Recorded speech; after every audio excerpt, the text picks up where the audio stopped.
tout le monde, bienvenue à Écho du Royaume. Ce que vous voyez dans le moment, c'est une tête d'adrosaure. Autrement dit, une tête de dinosaure. Mon nom est Stéphane Gagné et mon invité aujourd'hui est Laurence Teasdale, président de l'Association de sciences créationnistes du Québec. Alors, Laurence, tu m'as amené aujourd'hui cette tête de dinosaure. Laurence aurait aussi bien pu m'amener ses œuvres de dinosaures, mais lorsque je lui ai parlé de mes talents de jongleur, il a opté pour m'amener ceci, un peu plus lourd. Dis-moi, Laurence, plusieurs personnes, surtout parmi les chrétiens, se demandent, les dinosaures, est-ce que ça a déjà existé, ça? J'ai envie de profiter de la présence de Adro ici pour te laisser nous répondre à cette question-là. Bon, mais l'hadrosaure et tous les dinosaures qu'on trouve fossilisés, c'est sûr qu'ils ont existé. On les trouve, les vestiges. Ils sont tous ensevelis. Les fossiles, c'est enseveli dans un déluge. Et on les trouve un peu partout dans le monde. Il y a certains endroits, il n'y en a pas. C'est sûr qu'il y a certains endroits qui n'ont pas vécu, mais il y a d'autres endroits où est-ce qu'on les trouve. Des fois, c'est des millions de dinosaures tous ensemble, un peu comme s'ils ont passé une machine à laveuse puis ils sont sortis de l'autre côté. On peut avoir 4-5 sortes de dinosaures ensemble, puis il faut trouver la tête pour le mettre sur la bonne. Et la paléontologie, c'est une étude de découvrir à quoi ça consistait les dinosaures. Ce qui est intéressant, Stéphane, concernant les dinosaures, c'est qu'il démontre la créativité du créateur. Vraiment, il n'y a pas d'évolution dans les dinosaures. Tu as les stégosaures avec leur corps qui a 10 mètres de long et ils ont un petit cerveau comme un noix de Grenoble. Ils pèsent 3 tonnes, mais capable de très bien fonctionner avec même des os qui sur son dos, ces plaques dorsales qui agissent comme radiateurs. Alors, il y a des gros dinosaures, les longs coups, qu'on connaît, les longs coups de Jurassic Park, etc. Celui qui éternue dans le visage de la petite fille, dans le film. Bon, mais il y a ces dinosaures-là, en fait, les brachiosaures, les très grands, leur narine, c'est en haut de leur tête. Oui, je me souviens. Puis ça nous rappelle de quoi en haut de leur tête? Quel animal qui vit aujourd'hui? J'en connais trop, je ne pourrais pas le replacer celui-là. Oui, mais comme dans l'océan. Ben oui, évidemment, tout ce qui est dauphin. Dauphin, baleine. Baleine, bon, voilà. Mais il n'y a aucun lien évolutionniste entre le dinosaure puis la baleine, et pourtant les deux ont des narines en haut de leur tête. Alors, il n'y a pas vraiment d'évidence pour l'évolution. Par contre, beaucoup de gens me demandent, mais si les dinosaures ont existé, puis ont été sur l'Arche, ils ont été dans le déluge, qui a eu lieu il y a juste 4700 ans, mais elle dit, où sont-ils? Y a-t-il de l'évidence qu'il en existe encore, etc. Et justement, dans la Bible, il parle de dinosaures. Il n'utilisera pas le mot dinosaure, parce que ça a été créé en 1840 et nos Bibles ont été traduites avant 1840. Mais ils vont dire, si on regarde Job 40, donc Job, on sait que c'était un homme très riche, très prospère, et qui avait beaucoup de moyens et qui les a perdus, beaucoup de souffrance, etc. Et à un moment donné, Dieu est en train de parler à Job, il est en train de dire, regarde Job, moi je suis Dieu, moi je suis créateur, toi tu es Job, tu ne peux pas savoir toutes les façons que j'agis, tu n'as pas le niveau de connaissance que j'ai. Et il donne des exemples dans sa création qui démontrent comment il est merveilleux comme créateur. On ne peut pas le comparer à sa sagesse puis la façon qu'il fait. Et je voulais juste lire quelques versets de Job 40 que moi, je crois, parlent d'un dinosaure. Il dit en Job 40, verset 10, « Voici le behemoth. Dans la plupart des traductions françaises, c'est marqué l'hippopotame. C'est pour ça qu'on n'a pas lu ça comme tu nous le lis dans le moment. Non, c'est ça. L'Ostarval va donner le behemoth, qui est le vrai mot hébreu. Behemoth veut dire une énorme bête. Oui. Alors il dit, voici le behemoth à qui j'ai donné la vie comme à toi. Là, c'est Dieu qui parle avec Job. Il dit, il mange l'herbe comme le bœuf. Donc c'est un herbivore, comme le hadrosaure que tu avais là, les dents qui étaient là, c'était clairement un herbivore. Un grand herbivore. 3 mètres de long, 1 mètre de large, c'est quand même un grand herbivore. Et là, voici, sa force est dans ses reins et sa vigueur dans les muscles de son ventre. Donc, il y avait une force dans son dos très fort, hein, n'est-ce pas? La vigueur dans les muscles de son ventre, ça parle de sa capacité. Ça veut dire que sa vigueur, dans l'Ancien Testament, on parle de capacité reproductive. Oui. Donc, les testicules, en fait, sont à l'intérieur de son ventre. Mais déjà, on vient de le classifier comme un reptile. D'accord. C'est pas un hippopotame, ça c'est clair, déjà. Alors, les reptiles ont tous J'avais jamais fait le lien à savoir où est-ce que ça se trouve, là. Oui. J'ai pas cherché, là. Non, mais c'est Ça se trouve à l'intérieur. L'intérieur de l'arbre. D'accord. Et si on continue, il plie sa queue aussi ferme qu'un cèdre. Oh là, là on parle des cèdres du Liban, on parle d'un arbre comme queue. C'est clair qu'on ne parle pas d'un hippopotame. Hein, l'hippopotame, il n'y a rien comme queue. Uh-huh. Et ses nerfs sont les nerfs de ses cuisses sont entrelacés, ses os sont comme des tubes d'airain. Donc on parle de quelque chose de vraiment impressionnant. Ses membres sont comme des barres de fer. Il est la première des œuvres de Dieu. Donc ça, c'est comme dans les traductions anglophones, c'est marqué la principale des œuvres de Dieu. On est en train de parler, quand Dieu dit, regarde le Behemoth, tu es en train de regarder ma signature, qui est quelque chose de très impressionnant. D'accord. Quand les gens le voient, ils disent, OK, ça a besoin d'un créateur. Et il dit, il vit au milieu des ruisseaux marécages, parfait, mais il dit ceci, ça je trouve ça intéressant. Il dit que le fleuve, le Jourdain, vienne à déborder, il ne s'enfuit pas. OK? Donc, s'il y a une inondation, il ne dérange pas. Il est dans le fleuve, il est tellement grand que le fleuve, inondation, ce n'est pas un problème. Il dit que le Jourdain se précipite dans sa gueule, il reste calme. Wow! Imagine un animal capable de... Le Jourdain est grand. Okay. Sauf très au nord, il y a plus une rivière. Mais c'est énorme, là. C'est la rivière qui sort de la mer de Galilée.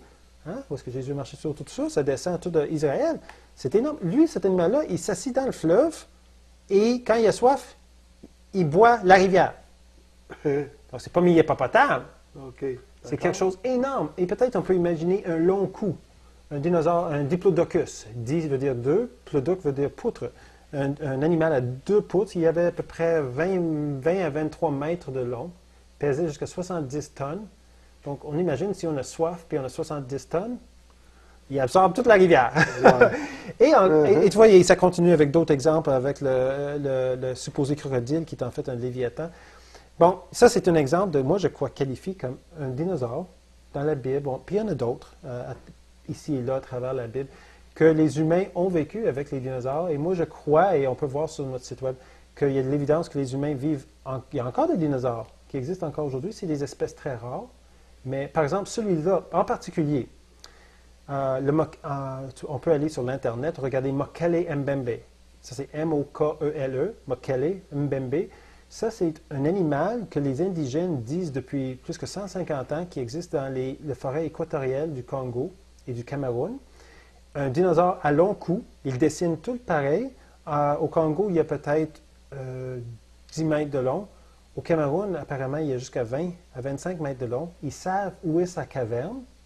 Dr. Roy McCall, qui est un professeur de l'Université de Chicago, a même écrit un livre dessus. Et donc, c'est un animal qui est rare, mais qui existe et qui est relativement bien documenté. Il n'y a pas de vidéo encore.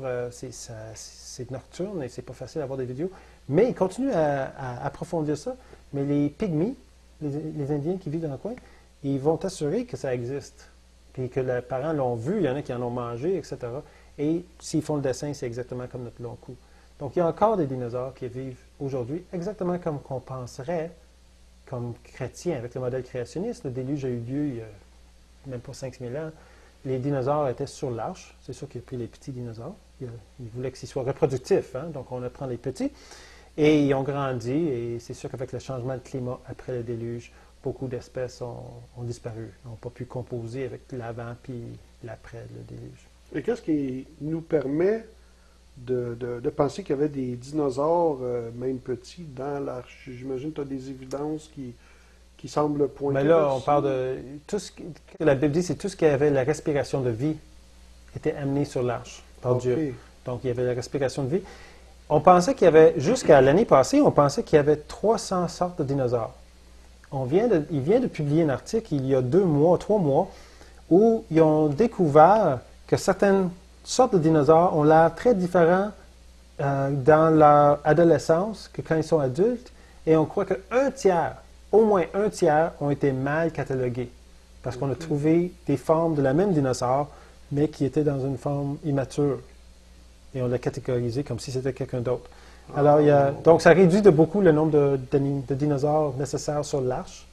Et il y en a beaucoup d'autres. On a une conférence là-dessus qui s'appelle Les dinosaures, qu'on peut avoir sur notre site web ou qu'on peut acheter. Et on fait une conférence où on parle d'autres. Il y a plein, à travers le monde, il y a des exemples de dinosaures récentes de plusieurs espèces qui sont dessinées constamment par les Indiens comme étant partie de leur vie quotidienne. Donc, clairement, les dinosaures, leur existence n'est pas reliée à des évidences qui pointent vers l'évolution. Maintenant, pour revenir à ça, à la fameuse théorie de l'évolution, comment tu dirais, vu que c'est omniprésent dans la société d'aujourd'hui, qu'est-ce qui en serait l'impact, d'après toi, chez nos jeunes, je pense principalement, vu que ça nous a enseigné dans les écoles comme étant un fait. Et lorsqu'on questionne la théorie de l'évolution, les gens s'offusquent un peu, alors que aujourd'hui, en 2010, ça continue d'être appelé la théorie de l'évolution, mais c'est enseigné dans les livres d'école comme étant un fait plus qu'une théorie. Est-ce que ça dérange tant que ça, finalement, qu'on croit à la théorie de l'évolution, selon toi? C'est aussi grave que ça? Quel impact ça peut avoir? C'est grave pour plusieurs raisons. Il y a différentes manières d'approcher la réponse, mais pour moi, c'est comme scientifique, c'est grave parce qu'il n'y a pas d'évidence scientifique pour le modèle. D'accord. Donc, dans la science, on a des hypothèses, des idées. On est supposé tester nos hypothèses et arriver à des théories. Et puis, si nos théories se prouvent vraies, éventuellement, on peut arriver au niveau d'une loi. On a la loi de gravité. Hein? Oui. On a la loi de biogenèse, la vie vient de la vie. On a certaines lois, les lois de thermodynamique. Okay? Exact. Mais les hypothèses et théories, c'est intéressant. Parce qu'il faut que les hypothèses soient vraies. Mais l'évolution dépend de quelque chose qui prend des centaines de millions d'années pour arriver. C'est intestable. On prend des fossiles, on fait juste des interprétations. On n'a pas de test. Les seules choses qu'ils vont parler, c'est des adaptations. C'est juste ça qu'on voit aujourd'hui, c'est des adaptations. Et la clé à comprendre les adaptations, c'est que pour qu'une espèce biologique soit capable d'adapter à un changement quelconque, il faut que l'information soit là avant. Ce n'est pas à cause d'un changement dans le climat ou l'environnement que de l'information s'ajoute au code génétique. On ne sait même pas comment ajouter de quoi sur un code génétique. Les virus le font, on le fait, et ça cause toutes sortes de problèmes. La situation réelle dans la nature, c'est que les espèces adaptent leur environnement et ils ont déjà le code pour le faire, ou ils deviennent éteintes comme espèces. Il y en a plein, il y en a 90% qui supposément sont éteintes depuis les dernières quelques milliers d'années. Donc, on voit qu'il y a vraiment un problème en termes de c'est quoi une hypothèse et c'est quoi une théorie. Donc, moi, je ne qualifie même pas l'évolution comme une théorie. Par contre, vous avez amené une situation qui est importante à expliquer. Est-ce que l'évolution est égale à la science et la création à une croyance? Hein, c'est souvent ça, comme on le présente comme ça. Oui, c'est vrai. On dit souvent que le créationnisme est une croyance, alors que l'évolution est une science. Oui, ça, on entend cet argument-là balancé un peu, comme on dit par ici, à qui mieux, là. Oui, exact. Et c'est une des raisons pourquoi on dit qu'on ne devrait pas enseigner la création dans les écoles, parce qu'on est en train d'imposer une religion ou une croyance sur les personnes. Hein? Au Québec, c'est le cas. C'est ce qu'on dit. Exact. Et aux États-Unis, etc. Donc, moi, je dis, oui, c'est vrai que la création, le modèle créationniste biblique est une croyance religieuse. Je n'ai pas vu Dieu créer en 6 jours. OK, moi non plus. J'ai pas vu le déluge. J'ai l'évidence qu'il y a eu un déluge global. En haut des montagnes, jusqu'en bas, toutes les strates qu'on voit, il y a des fossiles dedans marins. Ça prend un déluge, puis c'était global. Même les évolutionnistes vont dire que tous les continents se sont descendus en dessous de l'eau. Ouais, mais si tous les continents descendent en dessous de l'eau, c'est un déluge global. Oui. Indépendamment de comment vous voulez le penser, c'est un déluge global. Donc, mais je ne l'ai pas vu. Difficile à tester un déluge global dans un laboratoire. On peut tester des parties, mais pas toutes. Donc, si c'est en dehors ou testable, ça devient une partie de la croyance. Il faut qu'on soit capable d'observer quelque chose de concret. Dans l'évolution, on n'a jamais vu la grenouille devenir un prince en 150 millions d'années. Non, non plus. Ça reste encore une fable, hein, une sorte de fable. Et l'idée que des bactéries sont devenues humains encore plus. Et l'idée que, comme Hubert Reeves dirait, que la poussière d'étoiles est devenue humain. En passant, la poussière d'étoiles, c'est de l'hydrogène, c'est pas de la poussière. Puis l'hydrogène, c'est un gaz incolore, presque sans masse. L'idée que l'hydrogène peut devenir humain, ça prend beaucoup de foi. Plus que qu'est-ce que j'ai comme chrétien, en tout cas. Okay. Quand j'ai commencé mon doctorat à l'Université de Québec à Montréal, je ne pouvais pas rentrer dans le laboratoire sans les avoir dit qu'est-ce que j'allais faire avec les matériaux mon intelligence, les matériaux, les modèles, puis le temps. Qu'est-ce que j'allais faire? Ils ne voulaient pas que je reste là pendant 15 ans. Alors, ce qu'il faut avoir pour faire un doctorat, c'est un plan, pour organiser les choses, comme je l'ai dit. Mais dans l'évolution, on veut aller de l'hydrogène à l'homme sans plan. Oui. Désolé, ça ne se fait pas. On observe, c'est pas observable. C'est pas quelque chose qui est dans la vraie science. C'est une croyance. Le Big Bang, personne ne l'a vu. C'est une croyance. Que les dinosaures soient morts il y a 65 millions d'années, c'est une croyance. C'est pas une observation. C'est pas un fait. Il n'y a rien dans l'évolution qui est un fait. Il y a juste l'adaptation qu'on observe dans la biologie. Mais les bactéries restent toujours des bactéries. Les grenouilles restent toujours des grenouilles. Les singes restent toujours des singes. Les humains sont des humains. Et on parle des fois de sélection naturelle. Oui. Alors, comment ça rentre là-dedans? C'est quoi exactement la sélection naturelle? Sélection naturelle, c'est l'idée qu'on peut prendre, à cause d'une force extérieure sur le code génétique d'une espèce, on peut sélectionner parmi cette code-là et ça va faire avancer. Ça va diminuer, ça va enlever ceux qui sont faibles, etc. Donc, là, c'est un peu le loi du plus fort. Mais c'est pas toujours vrai, ça. En fait, il y a une vérité, mais il y a le problème de l'information. Si l'information n'est pas là, il ne peut pas aller plus loin que l'information qu'il contient. Okay. Donc, on ne peut pas imaginer qu'un insecte sans ailes, à travers la sélection naturelle, va développer des ailes. Ça ne se fera pas. Il n'y a pas de méthode pour faire ça. Tout ce qu'on peut faire, en fait, avec sélection naturelle, qui est un phénomène qui existe dans la nature, c'est qu'on va sélectionner parmi un groupe face à certaines conditions. Disons que tu as une population où la moitié ont des gènes pour l'intelligence accrue, puis l'autre ont des gènes pour la force. Donc, ensemble, comme population, ils vivent bien. Là, il y a quelque chose qui arrive, disons, je ne sais pas, une grippe hyper dure, et en donne 24 heures, ceux qui attrapent la grippe sont morts. D'accord. Donc, lesquels sont plus sujets à la grippe? Ceux qui sont intelligents ou ceux qui sont forts physiquement? Et plus sujet à décéder les intelligents et à survivre les forts. À survivre les forts, exact. Donc, on a fait une sélection naturelle. C'est un exemple. Oui. Donc, qu'est-ce qu'on a qui reste? On a les forts qui restent. Les intelligents sont partis. Est-ce qu'on est plus avancé ou moins avancé dans notre code génétique? On vient de perdre les codes pour l'intelligence. D'accord. Vous voyez? Donc, il y a une perte, il n'y a pas un gain d'information. La sélection naturelle ne peut jamais faire un gain. Et donc, ça n'aide en rien la cause de l'évolution. Non, ça peut aider une espèce à survivre mieux dans un certain environnement. Donc, oui, c'est absolument vrai que dans la nature, il y a des choses qui sélectionnent pour ce qui est fort. C'est juste que ça ne fera pas qu'une grenouille va devenir un humain. Exactement. Les loups vont prendre les bêtes qui sont les moins fortes du troupeau. Donc, le troupeau de cerfs ou orignales sont plus forts parce qu'on a éliminé ceux qui étaient moins forts. Il y a une sorte d'équilibre dans la nature comme ça. C'est bien pensé comme système. Alors, si je reviens à la question, disons, de l'évolution, admettons que je commence, par exemple, par prendre la Terre, l'âge de la Terre. Des millions d'années? Oui, non, et pourquoi? OK. Quand on parle de l'âge de la Terre, comme vous savez, on parle plus de milliards d'années dans le média et dans les sciences scientifiques. Ils vont parler de milliards d'années. Exact. Ils ont besoin de ça principalement pour laisser l'évolution biologique arriver. Parce que l'évolution biologique n'arrive pas. On ne le voit pas arriver. Alors, il dit, peut-être que ça prend tellement de temps que c'est dans l'intestable. C'est sûr que c'est dans l'intestable. Bon, ce n'est pas de la science, c'est une croyance.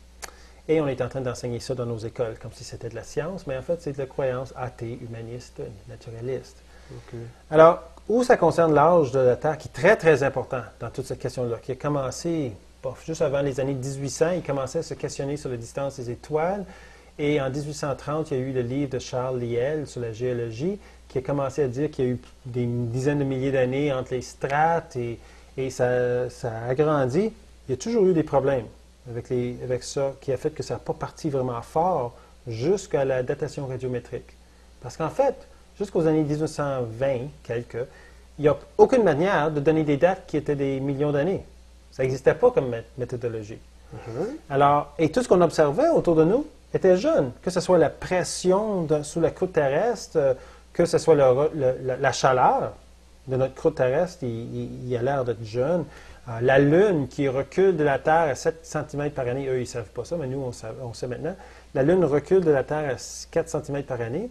Donc là, si tu l'avances de 4 cm par année, mais ça prend juste un couple de millions d'années et vous êtes rendu à une place où, ça s'appelle la limite de la roche, où deux planètes sont tellement proches qu'ils vont s'auto-détruire. OK. Parce que la gravité est trop forte.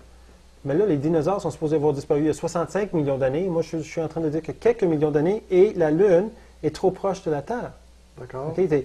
Les comètes doivent avoir moins que 10 000 ans. Pourquoi? Parce que chaque fois qu'ils vont autour du Soleil, ils perdent une partie de leur masse. OK. Donc, tu fais tous les 77 ans, Halley, par exemple, il fait le tour, mais là, il ne devrait plus exister. Aucun comète après 10 000 ans. À force de laisser de la poussière. Oui, ils laissent la glace poussière, ils fondent chaque fois qu'ils font autour du Soleil. Donc, ils ont dit qu'il y avait. Ils ont inventé un nuage qui s'appelle le nuage Oort, qui sera bousculé et en dehors du système solaire. Comme ça, on ne peut pas le voir. Alors, il est bousculé et là, il y a des comètes qui rentrent. Mais, ça fait longtemps qu'on cherche pour le nuage Oort. J'ai jamais découvert. Donc, tout ce qu'on voyait, la vitesse que les choses arrivaient, démontrait que la Terre était jeune.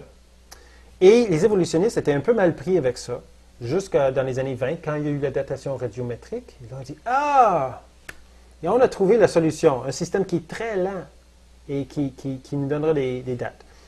Le problème, c'est ceci. Oui, il donne des dates qui sont très vieilles. Mais, n'importe quelle méthode de datation, on doit avoir un système pour le calibrer. Hein, c'est comme si on jouait un jeu, tu sais, des jeux qui ont un sablier. Pour les enfants, puis tu tournes, puis là, tu as ton 3 minutes pour répondre aux questions pendant que les grains de sable passent. C'est ça. Ça marche. Je veux dire, si tu le mets à moitié, puis tu tournes quand il est à moitié fini, les enfants, ils vont commencer à crier au meurtre, hein, parce que tu as coupé de moitié, n'est-ce pas? Mais dans une roche, c'est un peu comme un sablier. Ils disent, la roche est formée, il y a de la matière minérale radioactive, donc disons, je ne sais pas, l'uranium, et on sait qu'éventuellement, pendant des milliards d'années, l'uranium peut changer en plomb. Okay, ça prend 28 changements, c'est pas tout de suite, et ça prend très, très, très, très, très longtemps. Et on peut mesurer, l'idée, c'est qu'on peut mesurer la quantité de plomb dans la roche, la quantité d'uranium, puis on va dire, bon, s'il n'y avait pas de plomb au début, alors l'uranium, on peut calculer la quantité d'uranium qui a changé en plomb, puis on va dire, voici le temps que ça aura pris pour faire ça. Alors, ça semble logique. Ça semble logique. Sauf que, si la roche est formée déjà avec du plomb dedans, ou avec un des autres 28 processus, ça ne marche plus. Si potassium-argon, c'est un très bel exemple, parce que l'argon est dans l'atmosphère. Donc la roche, elle forme, elle commence à se refroidir, elle absorbe l'argon, elle a l'air instantanément vieille. Donc il date une roche d'un volcan qui a 20 ans ou 200 ans, puis elle date 20 millions d'années. Mais celle-là, 200 ans, on l'a vu former. Ah, ça a été vu, ça. Oh oui, beaucoup, beaucoup de fois. Donc, ils ne sont pas fiables comme date. Il n'y a aucune manière de calibrer parce qu'on n'est pas là pour voir ce qui arrive. Et de dire que pendant 1 milliard d'années, il n'y a jamais eu de lessivage, il n'y a jamais eu de changement de température, que le champ électromagnétique, toutes les choses qui affectent la radioactivité, n'a jamais changé, c'est pas possible, ça. Alors, c'est juste, ils tiennent à ça parce que c'est la seule chose qu'ils peuvent trouver, qui peut leur aider, même si c'est mal en point, même si ça ne marche pas comme modèle, il y tient. Parce qu'il leur faut des âges qui sont anciennes. En ce faisant, il y a aussi une attaque anti-biblique. Parce qu'on sait bien que la Bible, c'est clair que ça ne recule pas des millions d'années. Oui. C'est clair. On prend les généalogies, on peut reculer 6 000, peut-être jusqu'à 10 000. Mais on ne peut pas aller plus loin que 10 000. Quand on parle d'une différence entre milliers d'années, hein, et Adam est là le premier jour. Ben, Adam n'est pas là le premier jour, il est là le 6e jour, mais je veux dire dans la première semaine.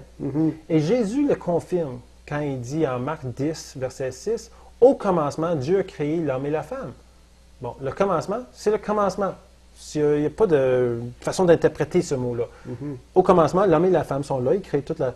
Donc, il n'y a pas comme des millions d'années qui passent avant qu'Adam arrive. C'est pour le modèle biblique. On ne peut pas comme imposer les deux modèles. Alors, il faut vraiment... Alors là, on commence à dire, ah, la Terre a des millions d'années, mais qu'est-ce qu'on fait avec la Bible?